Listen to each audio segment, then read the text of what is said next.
guys, what's up and welcome back. In today's video, we are gonna take a look at pretty much everything that is new and available in Season 10 of COD Mobile Vault AU 79. So let's begin with the latest gun, which is the Ian Horn revolving shotgun from Vanguard. Some things I have noticed about this weapon is that it does have an extremely slow reload time, and when I say it's slow, it's really slow.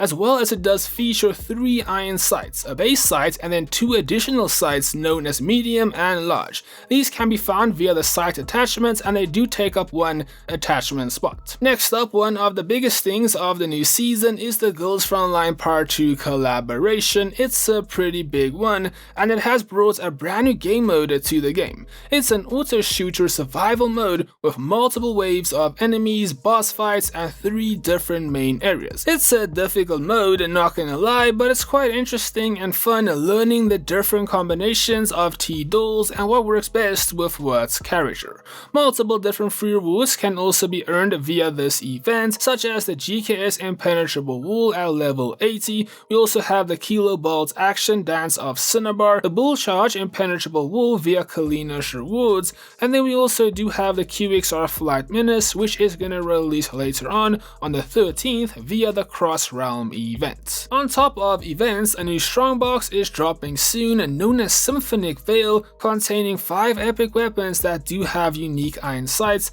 and this is going to be dropping on the 8th of November. Some standouts in my opinion is the Krieg 6 Final Covenant and the Holger 26 Veil of Shadows. Both of these skins are definitely top tier. The other 3 being the QQ9 Fluttering Steps, the Type 25 Heavy Strike and the 50 GS Garada are reskins from the previous GFL box. Now these are of course paid skins, but if you use Craig coupons and have some luck, you might get one of these skins for free. The final aspect of this collaboration is the lucky draws, which are live right now in the game, being the Midnight Crescendo draw with Kestrel Twilight Crescendo, and she does have a removable mask, an epic war machine, a custom SMRS with a unique mold and iron sight, and the legendary ICR-1 with a unique inspection, reload animation and digital sights. This might be the best ICR-1 legendary in the game. Now I personally do prefer the Jupiter Cannon draw with Dusk, Otherworld in symbol, and she also does have a removable mask, a legendary Ballista EM3 and the M4 Jupiter Cannon, which is almost mythical in so many ways. Insane inspection, reload animation, and it does have some clean iron sights. The other M4 legendaries can't really compete. Another collaboration releasing later on is the return of a free Each Meow collaboration event containing free boxes with Each Meow content like the M21 EBR, Each Meow, and more. This will be releasing on the 20th, and I'm unsure if the strong box with Urban Tracker is also returning, but it is definitely possible since the free content is back. Either way, let's check out all the upcoming lucky draws. First, we do have the 2025 World Champions draw on the 9th, featuring the Odin Victor's Fire brand, and this is what COD Mobile would look like as a legendary weapon. Other items in here include the M13 Winner's Rage and an advanced sledgehammer known as Savior's Sledge. On the 21st, we do have the 4 Horseman Pestilence draw, which does contain Witch Warden Horseman Pestilence and a matching legendary Arctic 50 known as Corrupting Conduit. The final brand new draw is known as Augmented Eclipse, containing Rin Yoshida Augmented Eclipse, and the legendary is the KN44 Augmented Atomizer. No release date is known just yet. As for returning draws, we have a lot, like the Phoenix Rising Mythic drop is back on the 14th with the Mythic Jack 12 Rising Ashes. The Cold Embrace Mythic drop is also back on the 16th with the Mythic Krieg 6 Ice Drake. The Abyssal State drop with the Rytek AMR Nautilus is also set for a return, but we have no release date. And it's not just draws, as the Zodiac Series Armory is also set for a rerun on the 11th of November, with the Groza Aquarius, the Switchblade X9 Pisces, the RPD Fate's Judgment, the SVD Toxicant, the XPR50 Broken Wool, and the Prize Fighters Capricorn. Now in other news, the Mythic voting event is returning returning this season, and it is going to be divided into 2 different phases. In phase 1, players can vote for mythic weapons that they hope to see return. The mythic weapon that does have the most votes is going to return in season 11 alongside an anniversary half-price legendary weapon promotion. Next up, let's check out all the lucky and strong boxes, such as this pretty nice version of Baker known as Financer via the Financial Lucky Box. This LK24 known as Eavesdropper is also going to be in a lucky box. It low-key follows a similar design to some of this season's BP weapons. As for strong boxes, we do have the Neo Noir box, which has this Vargo S originally from Cold War. It's low-key quite clean. The Stoneface box is going to feature a heavily armored Bale skin wearing a balaclava.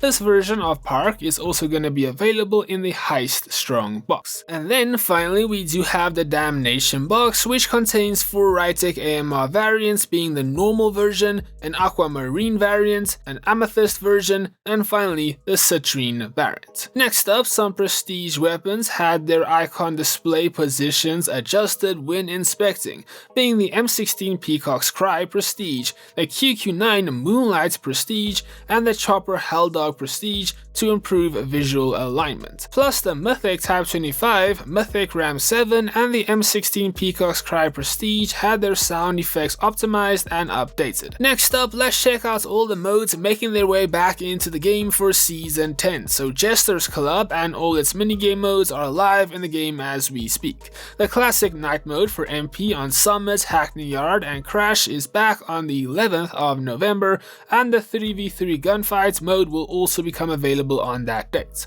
On the 13th, the classic 2023 MP map playlist will become available. The live clash, which is like domination but with mechs, as well as Big Head Blizzard, are both back on the 18th of November. On the 20th, we do have Blitz Isolated, which is a faster version of Battle Royale. On the 25th, the Hardcore Collection playlist is gonna go live. The BO4 Reloaded mode is also gonna come back to the game on the 27th of November, and this mode has its own free content like an Annihilator, Purifier, and War Machine variants. And then the large-scale 12v12 Ground War and the Chase mode are both also back on the 2nd of December. Either way, onto free content and upcoming events. So the Peacekeeper Canopy Carbine can be found in the credit store for 20k credits. It has a similar design to that LK we spoke about earlier, but it does have a 2D design instead of being a custom mold. Anyways, though, here we have a look at the new Secret Cache seasonal camo known as Scorch Melt with golden yellow swirls. I think it's nice, but I was hoping for something a bit different. It does look good on certain blueprints though. Either way, via the milestone pass, you can unlock a reskin of Rose known as Peerless Power Suit,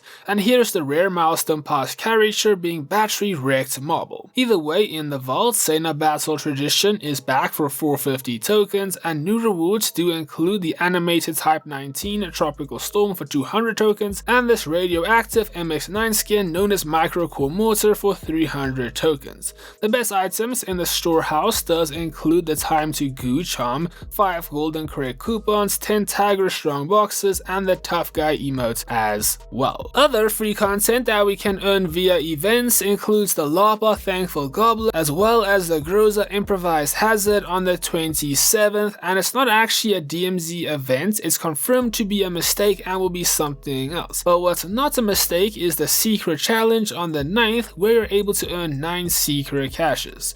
A free reskin of Ishra's Whitechapel outfit known as Isometric Informant will also be releasing at some point this season. Some really like her design and others aren't too happy. What's your thoughts? Let me know down below. In other news, stage 5 of the World Championship has kicked off, meaning we're gonna have a couple of live stream events for the next 3 days, from the 7th up until the 9th.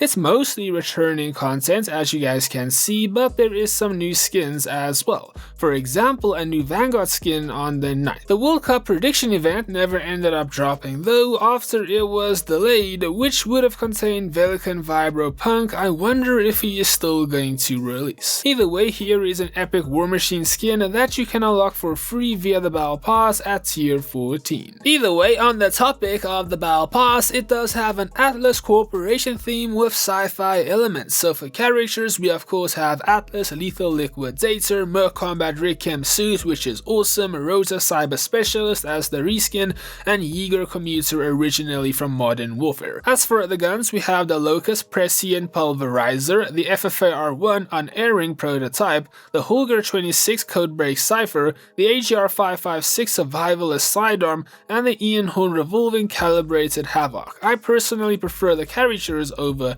the weapons. As for the subscription rewards, we do have Domino Spy Games from Modern Warfare, a very nice military skin, and the blueprint is the DRH Machine Menace, which is very basic. And then for the vault, we do have Season 12 Going Dark from 2020, which is pretty much a must-have, and the 4th Anniversary BP from 2023 is also back. Anyways, though, in other news, here is all the balance changes for Season 10 for MP, BR, and equipment. And there is a couple of changes since the last time I did show you guys these balance changes. Pause the video if you wish to read through all the changes. Either way, now on screen is a new home screen lobby displaying the Military Research Institute from Isolated. And then to finish off today's video, here is the brand new background music for Season 10. So guys, thank you so much for watching today's video. I hope you did enjoy, and well, I'll catch you in the next one.